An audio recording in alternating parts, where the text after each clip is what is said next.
Live car insurance rates here in Georgia are rising. Many drivers are complaining that their monthly bills have doubled.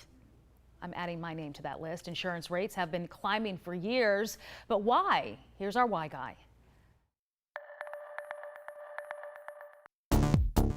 Congratulations, you've made it through another year on the hectic streets of Atlanta without so much as a fender bender. But when you look for your reward, you find your insurance rate has gone up.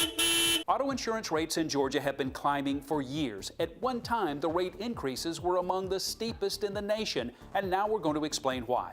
According to one analysis of insurance costs, Atlanta's rates are up nearly 9% over last year. The folks in the Office of Georgia's Insurance Commissioner tell us that's actually better than the double-digit increases we were experiencing.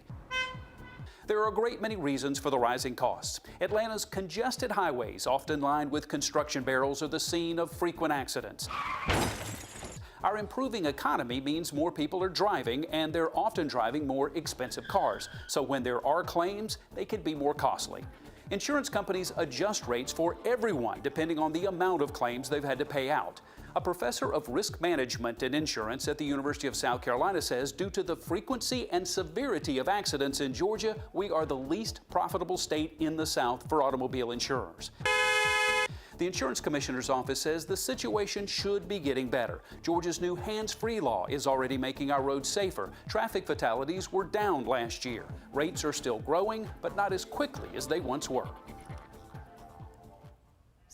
We're supposed to feel better, I think, after that. If you have a question for Jerry Carnes, the Why Guy, send it over on Facebook, Twitter, or email.